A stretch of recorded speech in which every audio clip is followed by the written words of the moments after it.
Hello War of the Visions fans, I'm Jackie Fox with my Theorycrafting series, especially my previews for Rose of the Luna. I've been asking for your feedback. I want you to push a little bit more to show me that I should be thinking outside the box a little bit more, but I did get this one really excited comment from a commenter on that video saying that I should do more designs like this, and I'm glad to see someone getting behind my idea of building up some of these job types that there isn't as much support for. And I'll just say this: 2 out of 3 ain't bad. So, a powerful Dagger class unit renovation of the assassin job. So, I looked at the units that are available and that have kind of a design in game, and have been used, but don't have a unit to their name at this point. And we have Jeter. Jeter is he's actually an assassin job class. When he is used in game, he is a dark unit. So I see this as being, I want this to be kind of like the second coming of Venera. And I want him to function a little bit differently than Venera, though. Venera was a more evasion-heavy unit. I wouldn't lean into a lot of the other assassination shenanigans that Venera was doing without necessarily dodging. Another thing from Venera I want to bring back is the idea of an 80 cost unit. Now, putting an 80 cost unit into the gacha pool at this point feels a little bit weird. Who pulls for this unit, and who really wants it, and isn't it kind of watering down the gacha pool? I have an answer for you. You may not all of you may like this, but the idea is, let's give the first copy of Jeter for free. That's right, if you're playing when this unit is released, you get your first Jeter for free. There's precedent for this too. Charisse and Corwell, to my memory, no, sorry, not Charisse. Corwell and Lemure were both released this way. Neither of them got a limit burst. I'm giving this guy a limit burst, so we're breaking. I mean, I really think that's the trend that they couldn't bring back, because these units just weren't quite usually good enough without a limit burst. So I think it needs that, and I think an 80 cost unit for free at this day and age wouldn't really be that much of a game changer. That being said, I want to do to the standards for 80 cost unit what they have done to the standards for other units recently. So this is going to be an 80 cost unit that is statistically a bit inferior to units like Kadaj and Tifa from Advent Children. Not a unit that is statistically inferior to, let's say, the original Moore. So here's my design. We're going to have around 7,000 HP fully awakened. This is a little bit under Tifa, a little bit under Kadaj, but there's not as many defenses here. I think that's fair. 160 TP, 175 AP, 3 move, 2 jump, 711 attack. Again, this is below Kadaj and it's well below Tifa. 250 magic, but no real, well, okay. Actually, you know what? Let's make this a little bit more interesting on the fly. Let's go to 320. It's quite a bit. And I mean, it's not, but like in terms of improvement, it's pretty good. That can help us push our attack down to only 700, because we are going to have a magic-based subjob. And you know what? Maybe if you want to use some of those skills, I'm not going to say they're going to hit hard, and they're really more for the effects. The effects could go a long way in a very particular build of this guy. But let's make them hit a little bit harder for a minimal loss here. Agility 67, which is good, but these days kind of average. Dexterity is 311, which is pretty decent. Luck is 400, which is quite high. Magic resistance is 20, pierce resistance is -15, so pierce weakness. And strike resistance is 10, everything else neutral. 45 accuracy, so this guy is going to be straight out of the box pretty accurate. Doesn't have any passives that increase this accuracy further, so it's going to be a little bit more build dependent. But also he's going to have ways to do guaranteed hit stuff as well, so the accuracy is not the biggest deal, but if you really want to keep up with a lot of modern evasion units that may have some sort of sure hit insurance, this is a good way of going. 20% additional critical rate. Resistances are 50% to sleep, 50% to blind, and 10% to stop. The most crucial one there, blind helps him from some of the shenanigans that evasion can pull sometimes, so that's an additional anti-evasion countermeasure. Sleep is here more because of Helena the Black Witch, because this is a dark unit, and I want him to be able to play into anti-light matchups in the similar way that, like, in the flavor of Vanera's TMR ability, which was very much like a light eater, big light eater buff. So I want him to be able to play into and even counter light. Master ability is 10% HP for dark allies, increased arc attack 15 for dark allies, agility negative 25% for 3 turns on critical hits for self. So this is basically the Thornlet effect, but just on him at all times. So it's kind of like he's wearing a Thornlet at all times in a way. And also chances to inflict statuses increase by 25%. This may actually in fact prove to be a little strong, and I'm just now remembering that I was going to put a single target curse effect in this boy's kit somewhere, but never did it. But I also don't think, yeah, you know what, there is still room. We'll leave that till the end of the discussion to build. It wouldn't affect that, but I want him to have good chances of inflicting statuses because I want to give him a lot of them. So this is going to be the type of assassin that likes to lay traps and poisons, and just a very calculating political assassin type character. So with all of that in mind, first passive, the one that will be getting upgraded, is Political Insider. This gives him 10% HP, 40 defense penetration, and all attack resistance plus 10%. So this is going to bring that weakness to Pierce up to a -5. It's going to bring magic resistance up to a +30, and everything else will go up to at least a +10. Upgrading this to Inside Man gives him a 33% physical barrier for 4 hits and allows him to gain 200 CT up anytime he KOs someone. His second main passive ability is Fast Recovery. It adds a 30% chance to counter damage by applying regen for 3 turns. Basically, his passive adds a counter that can give him regen. It also increases agility by 12%, this is definitely a good combination. I think it's kind of fun and interesting to give him an extra counter like this, but it also makes the rest of the passive a little bit flat, and I can see you going without this, which is good because while they are older Subjobs here for sure to kind of flex the 80 cost thing, they are well chosen.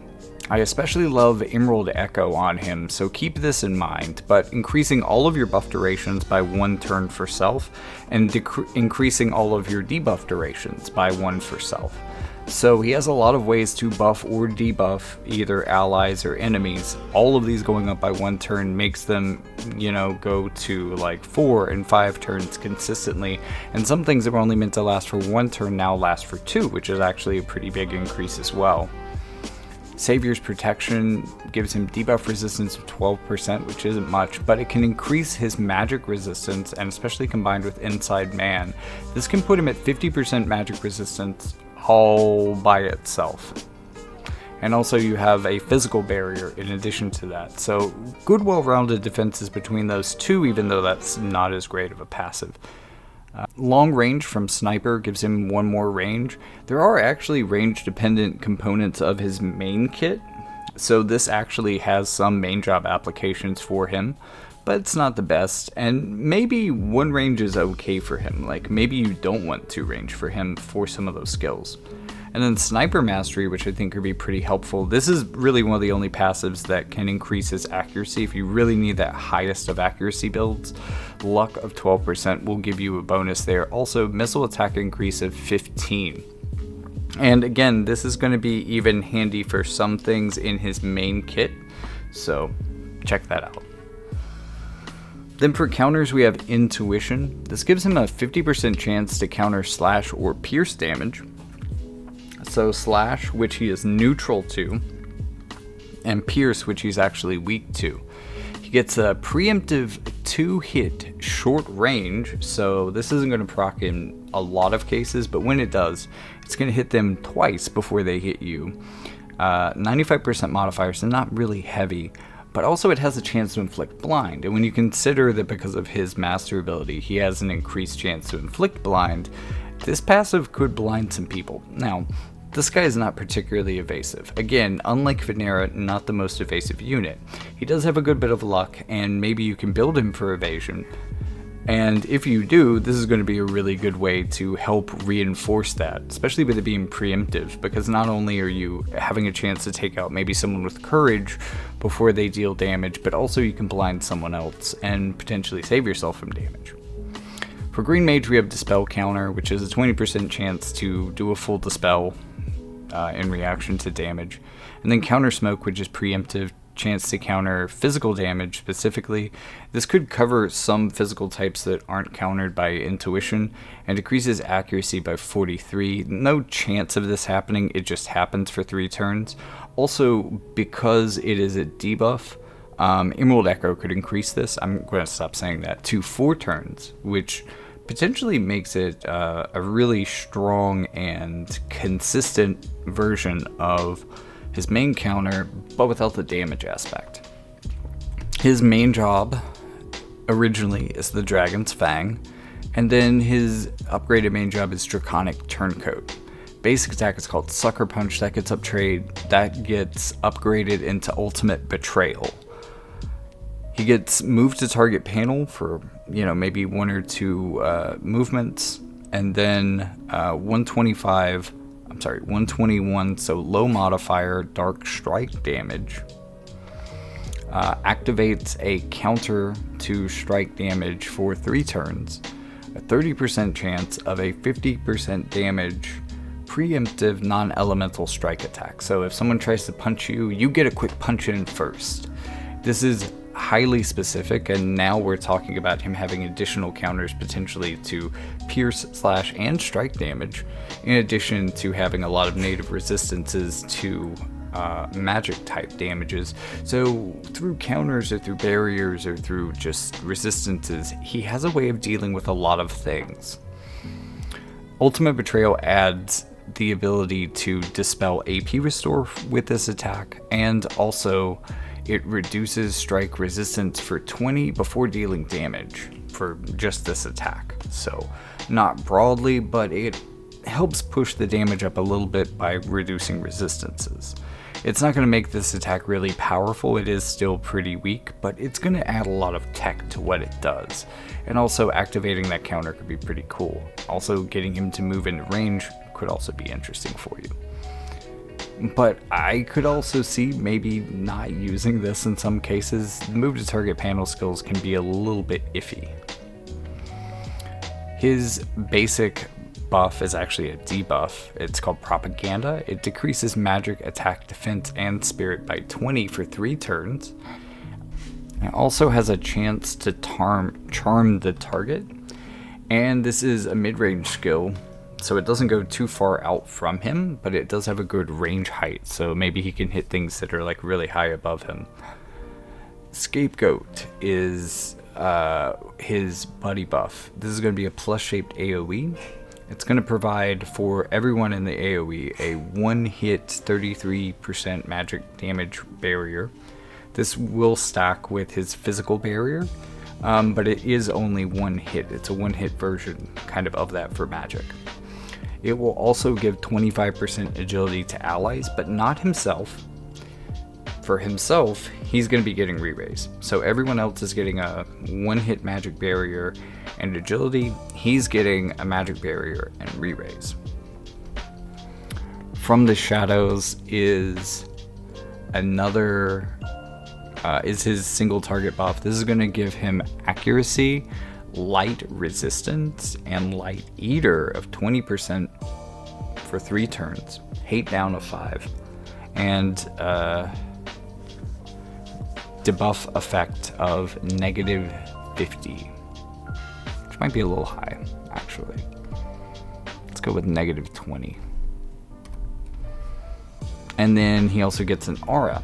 That aura is going to say that allies around him for 3 turns will gain AoE, spirit, and light resistance of 10.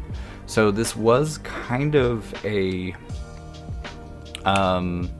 selfish buff in that it was single target, but it will also have benefits for allies, kind of like Strategist Uldoa in terms of its aura. So this is kind of like a complicated version of a buddy buff in a way.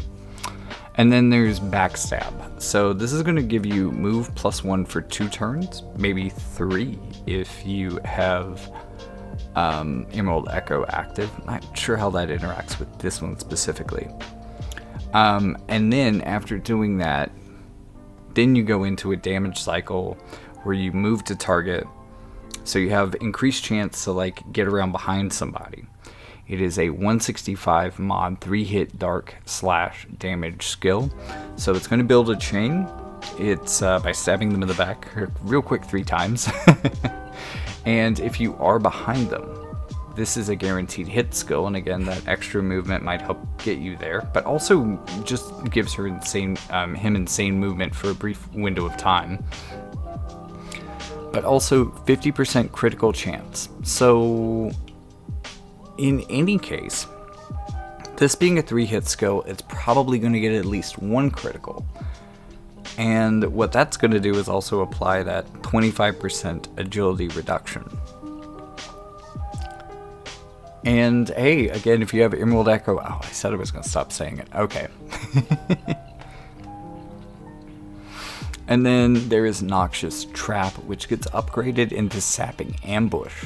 This is range affected diamond AoE, so that range increase could increase the range of the skill by 1. It is kind of medium range other than that, but is diamond AoE, so it can go a good ways. 121 mod, so low damage. And it is a 2-hit dark missile damage kind of barrage type skill with the chance to poison targets. Upgrading this to Sapping Ambush gives it guaranteed hit, CT down 200, and AP cost down. No, doesn't need that third thing. Really doesn't. This is an 80 cost unit. I need to practice a little bit of restraint.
Okay, removed the attack and magic debuff from propaganda so that it now only breaks people's defenses and has a chance to charm them. So they still would do a lot of damage with their...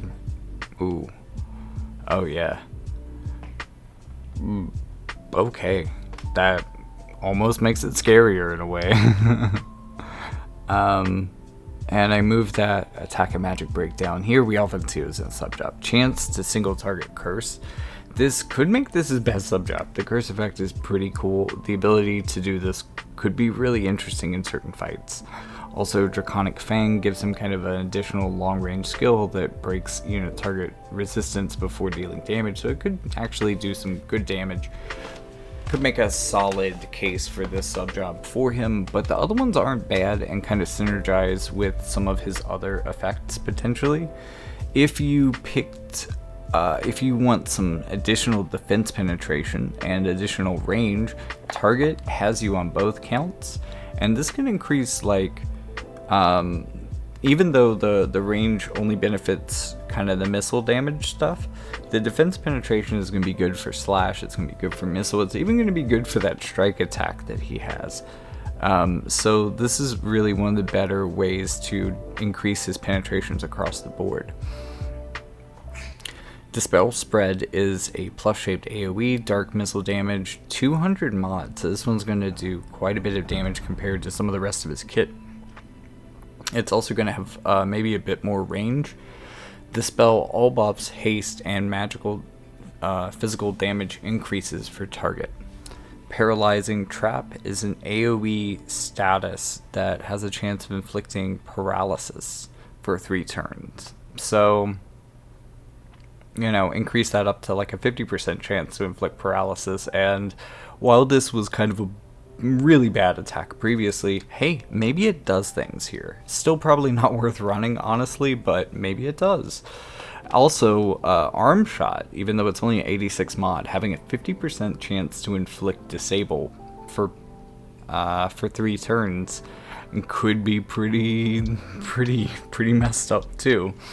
And then Dark Missile damage 200 mod. This is going to be a really powerful single target attack for him. Slow Arrow decreases movement by 1. There are some cases that this could kind of make sense as well. And then for Green Mage, first we have Imperil. It's going to be a plus-shaped AoE, wind magic damage, 220 mod.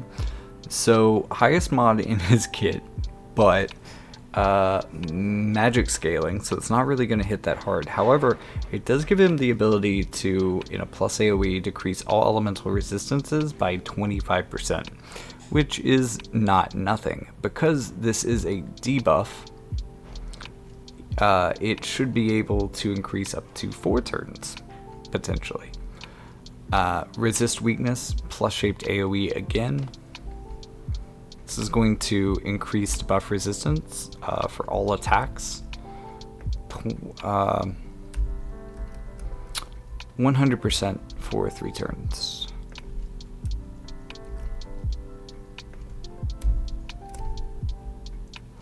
The long range plus AoE, we have Dispel, which does Dispel. We've already seen Dispel in both Subjobs now and in the counters. I think we know what it does. Bar Darkga is a diamond AoE that increases dark resistance by 35% for 3 to 4 turns. Or you could do Bar Dark, which is the same amount of resistance, but in a plus-shaped AoE. And then finally, we have the Limit Burst, my master plan. Select up to 2 targets. Medium range, 181 mod dark missile damage, so this is going to be one that he likes to use relatively early on into the fight. Chance to inflict slow, so again that's going to be a 50% chance in his case. All element and all attack type resist down. 10 for 3 turns. Again, Emerald Echo turning this up to 4 turns might be decent. Like, it's not a huge debuff in either. It's not groundbreaking, but when you think about it, they do still stack. I don't know. It's not super strong, but it could be pretty cool. And then it heals 20% HP for each KO. I'm not thinking that this is going to be super likely to KO, especially if it's range boosted. But you might be able to get into situations where you can take somebody off the board with this. I still wouldn't super count on that last part. But it is going to be one of the more powerful things that he has access to other than the Spell Spread or Slow Arrow. Because, like, coming back into the main kit, the biggest modifier here is 165. So in a lot of ways, this is very similar to the way that Rosaluna's kit works. Not necessarily very high damage, but chances of like very long range, inflicting a bunch of kind of statuses or effects that are going to kind of shift the tempo back in her favor and in her team's favor. Very similar for Jeter. I mean, he's trying to get critical hits so that he can basically debuff everybody's agility. That's just coming out of the master ability right there. That is basically fundamental to what Jeter does. He slows people down, and when he can do that from long range, even as a Dagger main, that's pretty cool. So Dagger main with some range, and then because Daggers desperately need vision cards, let's see.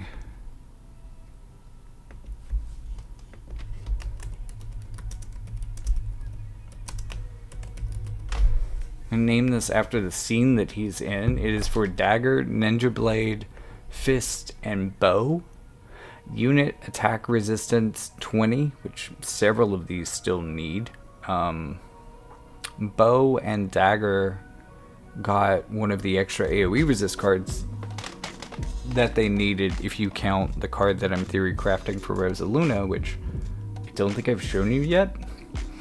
Agility 12% is like low agility, and luck 45 I think is high. I think 35 is regular, 50 may be high. But this is going to be one that, at least between the agility and the luck on the same card, even though the luck is the high one and not the agility, which would probably be in most cases ideal, this is going to push even harder into accuracy, which I think would be really important for Jeter specifically, while also giving him the agility that he's going to want and one of the main resistances that he's going to need. So this is a good combination for him, and I think a good balancing for him. But when you also consider more broadly, especially Dagger and Ninja Blade, those are very evasion centric, so giving them a luck and agility card is in the same package is going to be really important for making those jobs do what they're meant to do as good as they can do it. This is a card that absolutely should have been made already in some form or another just to make those jobs work. And I don't think that it's bad to give this to Bow, especially through Ranger. But not only Bow mains can have Ranger really at this day and age. Lots of people have Reflex, but you know, they've already had some evasion. I don't think many are really built for it, except maybe Nivlu. But, you know, we could definitely have some evasive bows. And, like, Rosaluna has a potential build where she's a more evasive bow unit that could play into this as well. Like, she could appreciate this too. Like, potentially these two VCs could work well together and could both work well for a Jeter Rosaluna team. Like, these two could work together. My concern with them would be that they would be a lot more long range damage debuffs, and I mean, like, they would impart an impressive amount of negatives to the other side of the field. Like, really fuck with your opponent's tempo in a hardcore kind of way. But I'm not sure that they would be strong together. But they could be. Could be. Individual buff here is AoE resistance of 10, pierce attack resistance of 10. This vision card on Jeter, in combination with was it Inside Man and the 10% all attack resistance, would be enough to push Jeter's pierce resistance to +5, which mean that in that build, all of his resistances would natively be positive just with this. And then an additional bestowed effect, which is going to help him as well. Critical rate and critical damage up 10 for dark units. Also, the stat line here is going to be really helpful for evasive characters. Let me actually organize this so that makes a bit more sense, though.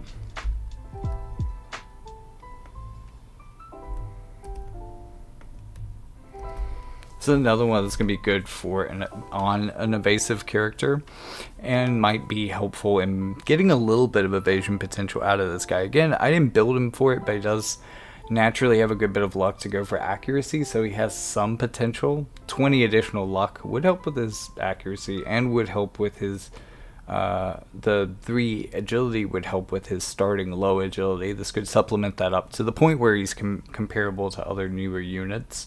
20 evasion would help get him in the game, but this package, these are the 3 stats that adjust evasiveness. These 3 things coming together off of a vision card would be super helpful for like any evasion unit that could equip it. This could be really cool. Just in terms of its stat line, I don't want to say even if you're not one of these jobs, but if you are, wow, this goes a long way into making things like that viable. And then 450 HP, 8 spirit, as at least at one point, at least with the magic resistance, I was thinking of this as being more of a magic resistance. You know what? We can lean into it.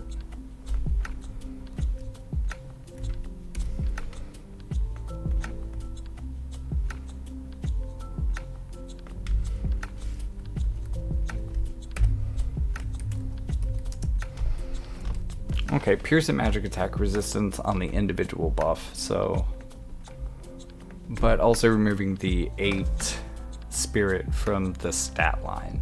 So the stat line got a little bit weaker, but that individual buff got better. It's all going to equal out for the most part. So there you go. That's Jeter. That's my reimagination of what a modern 80 cost unit would look like.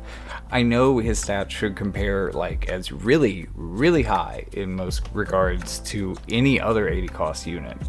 And frankly, 80 cost units need an upgrade to feel like they are worth what they are, because modern 70 cost units got this upgrade before 90 or 100 costs did.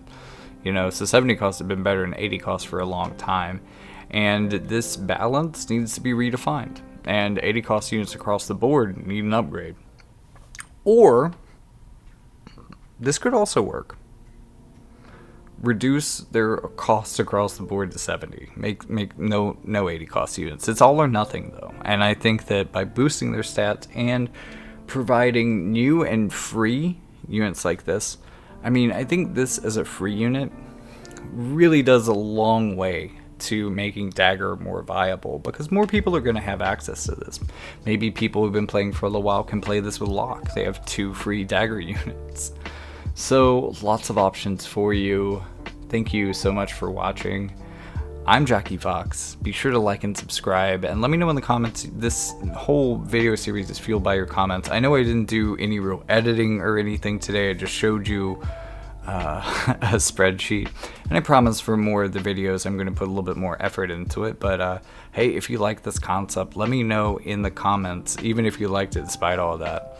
Or let me know if I even need to go to all that trouble. If I can just put these out more quickly, maybe I could theorycraft more units, because there's definitely a lot of people that we've seen in combat that we haven't seen as a unit yet.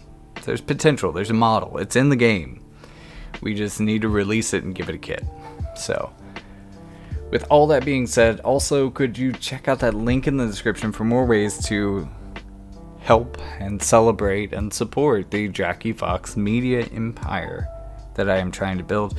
And also check out the books as well. If you still read in 2024, at least read things that aren't on the screen. I do sell ebooks too. You could get an ebook. But the print copies for me, I don't know, there's something about print books I really enjoy. And I do have links to my Amazon page. You could, I even have a hardback that just, I really love the cover art for it. I wanted to give it a nice canvas from the hardback. But you know, the ebooks are economy priced because, I mean, it's digital, right? You know, it shouldn't cost an arm and a leg. I didn't have to actually produce anything except for the text, and then I can just replicate that. You know, there's not like a materials cost here. It's a digital copy. So whatever the way that you choose to support the channel, thank you so much for doing so, whether that be liking, subscribing, commenting, or purchasing a book. You're all beautiful people. And with all that being said, I'll see you in the next one.